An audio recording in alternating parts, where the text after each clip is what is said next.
if you aren't a believer, or you don't know God, or maybe you know somebody who doesn't know God and you're trying to talk to them, trying to know what to say to try and introduce them to God, this is what I would tell you to say.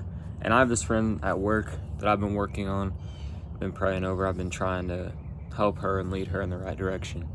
And this is really something that I didn't get a chance to tell her yesterday, but what I would really want to tell her. So here's basically the overview. God created this universe. He created this earth as an extension of heaven. And he created us so that we could build things here, so that we could live here and be in right relationship with him. And it was great like that in the beginning. It was perfect in the beginning.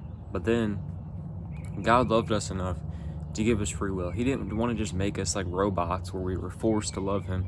He gave us free will to choose to love him. But of course, us as humans, we chose to rebel. We chose to eat the fruit from the tree that God told us not to eat. And from then on, sin was created. And sin created this gap between us and God to where we couldn't have that relationship that we once had. Sorry, bro. My dog is... So then, just throughout time, sin just got worse and worse. And you know what's crazy? Is that it literally only took 4 generations for sin to go from eating the fruit from the tree to stealing to killing someone, is what it turned into, from just 4 generations of people. So then, just from years and years of people turning away from God, God trying to show his love to them, God taking his people out of Egypt, doing miracles and doing all kinds of crazy things, showing his love for his people, and then them just continuously turning away time and time again because of this sin that created this gap between his people and him. So throughout this time, I mean years, thousands of years of sin having this gap, God humbled himself and came as a man, came as his son, Jesus Christ.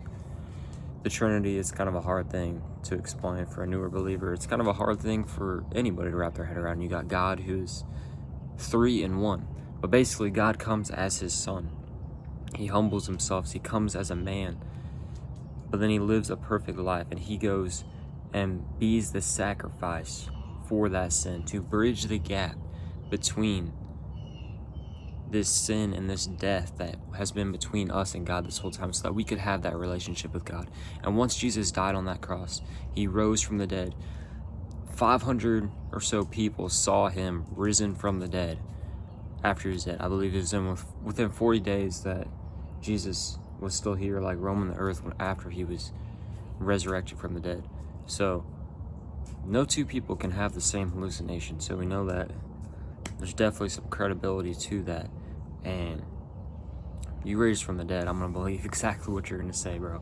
So basically, now that Jesus rose from the dead, he bridged the gap between death and life. He paid the price for us, for our sin, so that we can have that relationship with him today.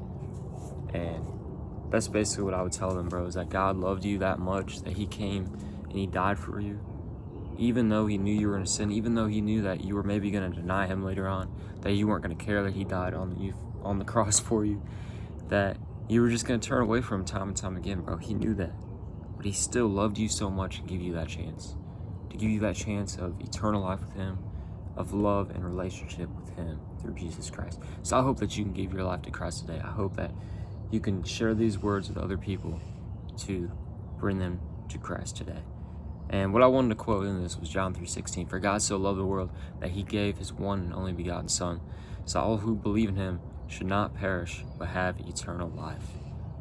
I hope you guys can have that today and have that relationship with God, because he wants to hear from you. He loves you so much. He wouldn't have done this. He wouldn't have been so patient and so loving and so compassionate if he didn't love you, bro. Y'all have a good day. God bless.